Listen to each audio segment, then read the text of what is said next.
নমস্কার, mission pure soul থেকে আমি মমিতা মিত্র। আজ আমি আপনাদের কাছে একটি আকাশিক রেকর্ডের অনুভব শেয়ার করব।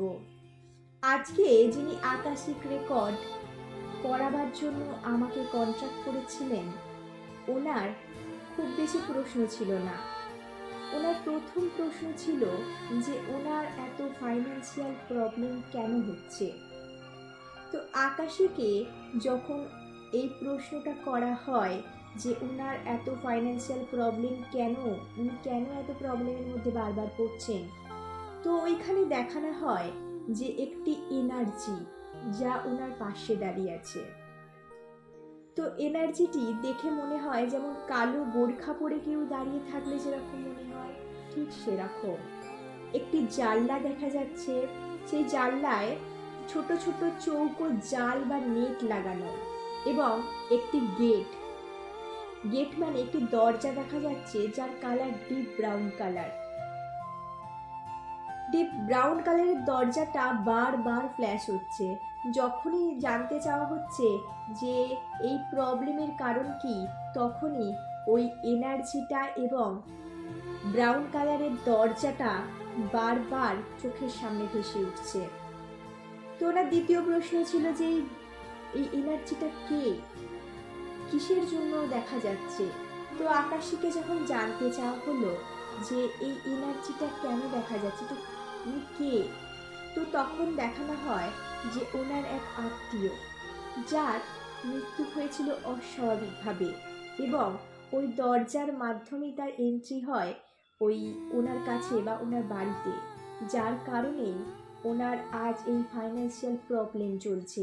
কোনোভাবেই ওনার উন্নতি হচ্ছে না। তো ওনার দ্বিতীয় প্রশ্ন ছিল যে ওনার টুইন ফ্লেমের সঙ্গে কবে দেখা হবে।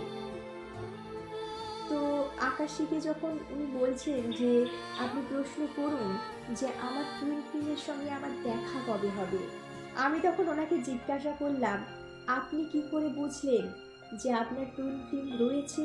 টুইন ফ্লেম তো আমাদের সবার থাকে না সব সময়, পার্টিকুলার কিছু মানুষ হন যারা এই টুইন ফ্লেম জার্নিতে থাকেন। তো উনি বললেন যে হ্যাঁ, আমার টুইন ফ্লেম রয়েছে, আমি জানি, ওনার নাম এই, উনি নামও বলেন। তো আকাশীকে জানতে চাওয়া হয় যে ওনার টুইন ফ্লেমের সঙ্গে কবে দেখা হবে। তখন আকাশীকে উত্তর দেওয়া হয় যে ডিভাইন টাইম এলেই ওনার টুইন ফ্লেমের সঙ্গে ওনার দেখা হবে। তো ওনার নেক্সট প্রশ্ন ছিল যে ওনার এই টুইন ফ্লেমের সঙ্গে ওনার বিয়ে কবে হবে। তো আকাশীকে এই প্রশ্নটি আবার করা হয় যে মহিলার সঙ্গে ওনার টুইন ফ্লেমের বিবাহ কবে সম্পন্ন হবে। তো আবার পুনরায় এই প্রশ্নের উত্তরেও একই আসে যে ডিভাইন টাইম এলে। তো আমি বললাম যে ডিভাইন টাইম এলে, নিজেরও একটা কীরকম লাগছে যে একই উত্তর দুবার আসছে, তো কোনো কি ভুল হচ্ছে উত্তরে। তো আমি বললাম যে আপনার পরের প্রশ্ন কি। ওনার পরের প্রশ্ন এবং লাস্ট প্রশ্ন ছিল যে ওনার হাজবেন্ডের সাথে ওনার ডিভোর্স কবে হবে। তো তখন গিয়ে আমার মনে হলো যে এই যে বারবার প্রশ্নের উত্তর আসছে যে ডিভাইন টাইম এলে কেন আসছে, কারণ একটা সার্কেল শেষ না হলে আর একটা সার্কেল শুরু হবে কি করে। জীবনের একটা ফেজ তো উনি শেষই করেননি। ডিভোর্স যদি না হয় তাহলে বিয়ে হবে কি করে, টুইনের সঙ্গে দেখা হবে কি করে। তো আমি জিজ্ঞাসা করলাম যে ওনার হাজবেন্ডের সঙ্গে কবে ডিভোর্স হবে এবং ওনার রিইউনিয়ন ওনার টুইনের সঙ্গে কবে হবে। তো তার উত্তর আকাশীকে দেওয়া হয় যে ওনার হাজবেন্ডের সঙ্গে যেদিন ওনার কার্মিক শেষ হবে সেই দিন ওনার হাজবেন্ডের সঙ্গে ওনার ডিভোর্স হয়ে যাবে, আর এক মুহূর্ত দেরি হবে না ডিভোর্স হতে। তারপরে আস্তে আস্তে টুইনের সঙ্গে দেখা হবে বা পরের পরিকল্পনাগুলো তার পর হবে, কিন্তু কার্মিক যতক্ষণ না শেষ হচ্ছে ততক্ষণ ওনার হাজবেন্ডের সঙ্গে ওনার ডিভোর্স হবে না। আমরা সবাই এই যে পৃথিবীতে এসেছি, আমাদের সবার সাথে যে আত্মীয় স্বজন, মা বাবা সব কিছুই কিন্তু আমাদের কার্মিক থেকে আসে। আমাদের কার্মিকের যে যতদিন থাকেন, সেই কার্মিক শেষ হওয়া পর্যন্ত আমাদের ততদিন ওনাদের সাথে থাকতে হয় বা ওনারা আমাদের সঙ্গে থাকেন।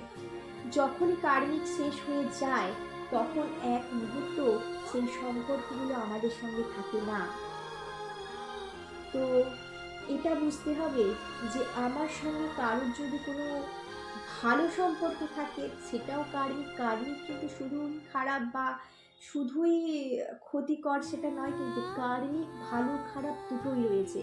আপনি যে ভালো কাজগুলো করছেন সেটাও যেমন আপনি পাবেন, যে খারাপ কাজগুলো আপনি করে ফেলেছেন অন্যায় করে বা ভুলবশত, তার ফলও কিন্তু আপনাকেই ভোগ করতে হবে। তাই কার্মিক ভালো খারাপ দুটোই হয়। এবার কথা হচ্ছে যে যার ভালো কার্মিকও তাই, এবং যখন আমরা কোনো অন্যায় করে কোনো মানে কার্মিক খারাপ কাজ করি বা সেই খারাপ কাজের কর্ম আমাদের ভোগ করতে হয়, তো যতদিন পর্যন্ত সেটা আমরা শোধ না করছি ততদিন পর্যন্ত সেই সম্পর্ক থেকে বা সেই যন্ত্রণা থেকে আমাদের মুক্তি নাই। তাই আমরা যে কাজ করছি, কর্ম তিন রকম দিক থেকে ক্রিয়েট হয়: মন, কর্ম আর বচন। মানে আমি মনে কি ভাবছি, কি শব্দ ইউজ করে লোকের সঙ্গে কথা বলছি এবং কি কাজ করছি, তাতে সেই মানুষটা, কোনো একটা মানুষের ভালো হচ্ছে না খারাপ হচ্ছে, ভালো হলেও তার ফল আমাদের ভোগ করতে হবে, খারাপ হলেও তার ফল ভোগ করতে হবে। তো বি কেয়ারফুল আমরা কি ভাবছি, কি করছি এবং কি বলছি। সচেতন থাকুন আর চেষ্টা করবেন যে আপনার মন, কর্ম এবং বচনের থেকে কারোর মনে যেন কোনো কষ্ট না হয়, কারোর যেন কোনো রকম ক্ষতি না হয়ে যায়, এটাই মাথায় রাখবেন। তাহলে আগামী দিনগুলি এবং আগামী জীবনগুলি সত্যিই সুন্দর হবে। আজকে এইটুকুই। খুব ভালো থাকুন, সুস্থ থাকুন। নমস্কার।